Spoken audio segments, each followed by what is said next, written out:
Hey everybody, this is James from TeaDB. Hope everyone is having some amazing tea today. Bringing you another solo in-betweenisode here. So today I am bringing on a cake I've owned for a little over a year actually now. The 2001 Zhongcha Huangyin. Huangyin stands for, my pronunciation is not good, so my apologies. It stands for yellow mark, and you can see right here, there's a yellow mark. So very straightforward, very old school, classic nomenclature there.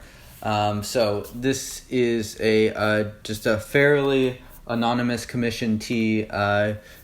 Filming this in 2018, so it's 17 years old now. So got some decent age under it, and I think it tastes like it does. It's been stored in Taiwan, and I'd say the storage has been very moderate for Taiwan. It's not overly dry. It's not overly wet either. It doesn't taste anything like Hong Kong traditionally stored tea, and it doesn't taste like it's been stored very dry. So it's definitely a step up in maturation versus something like the 2009 Iwu, which I brought on to a previous in-betweenisode. So again, I have steeps number 3 and steeps number 4 here. So you could kind of tell from the color. So my sense of color is not as good as it used to be, but for me that's looking like an orangish red, which is sort of distinctly darker than sort of the golden color that the 2009 Iwu was brewing up earlier. So taking a smell too. So for me, I get a lot of more aged, older, mature fruits. So rather than getting sort of like plums or muscatel like I got before, I'm getting sort of darker, light cheese, more woody notes. It's a little earthier. I'd say it's a fairly fruity aroma, actually. Thinking about it, a lot of sweetness coming from there. I'm going to have a sip of this. It's good body, reasonably thick. Definitely a fair amount of bitterness and punchiness coming through this.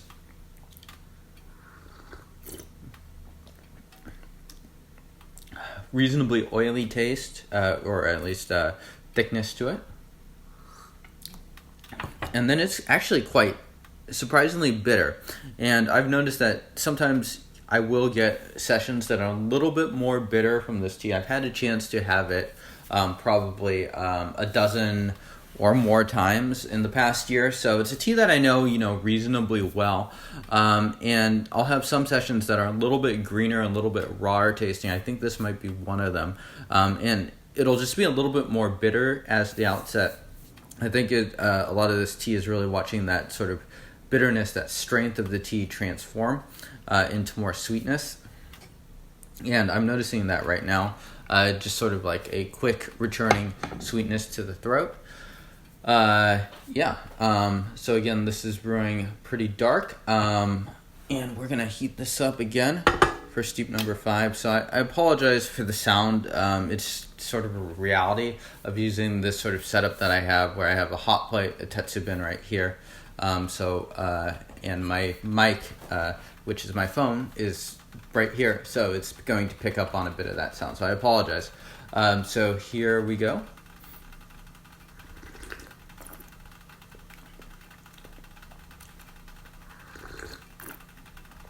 Really woody.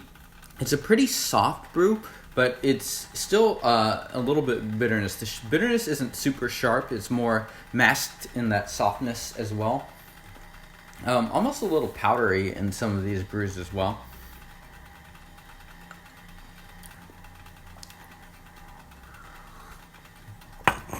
It's almost like a bit of like sour, bitter fruits to it. So there's sort of, there's both sweeter and stronger, punchier notes to this tea.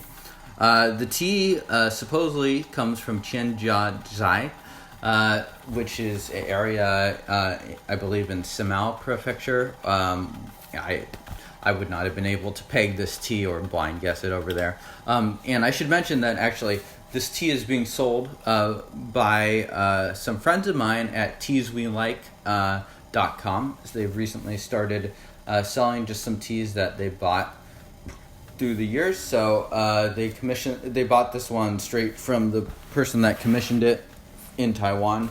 Not sure who that person is, but I think this is a good tea. It's selling for $110, so that puts it a little bit, I guess, right around 30 cents a gram or so. And I think that's a pretty reasonable price for something that's somewhat aged. I think it's sort of hitting that second level of like darker, earthier tones than something like the 2009 Iwu, which is just starting to show the first signs of age. Nothing really too awkward about this, and I think it's a pretty tasty brew. So we're going to do steep number 5 right here, just to give you guys an idea. Keep that going. And in my experience, the tea, and this happens for a lot of teas, is it tends to mellow out right around this time period, maybe around steep 6 or 7. We're on steep 5 here, so we'll see how this is. So for me, this is showing up as orangish red, so still keeping a pretty good color to it. Pretty decent aroma coming off, a bit sort of some green pine woody notes. And for me, all that bitterness, that punchiness of it has all converted now to a pretty enduring, good sweetness in the throat. So definitely a sign of a good tea there. Energy, always a difficult thing to judge when you're filming these 10-minute videos. I have gotten some in the past. Another thing that's difficult to judge, of course, is longevity. In my experience, this tea has good longevity. I can often get 12 or so, maybe sometimes even more, pretty satisfying brews with this tea. So it's not the absolute best tea you're going to have, but I think it's a good sort of old school factory style pu'erh that has good strength, good punchiness, as well as good age. And I think it kind of showcases a lot of things that people do enjoy about older teas, something that is really kind of lacking, if I'm to be frank, in the Western market. So cheers, guys.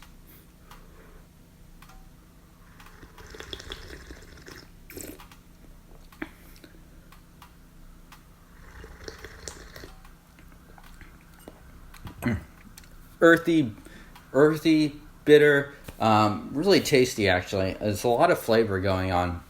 And so, I think this tea is a really nice tea. I'm not sure that they sell samples, but it's one that I would definitely recommend if you're interested in more aged teas that sort of show different characteristics than a lot of the young teas that flood the market these days. So I am going to give this tea a 6.7. So according to Marco's scale, it has a special something, a positive attribute that stands out and impresses. It's not the best tea I've ever had before, but I think for the price and things like that, it's very reasonable. I do own, I believe, 4 or 5 cakes of this, so it's one that I enjoyed enough to pick up a few of, and I picked those up in 2017, so it's been a bit. So I was excited to see that Marco, Max, and Andrew were going to sort of extend this offer to the general public. So definitely one I would recommend taking a flyer on if you're interested.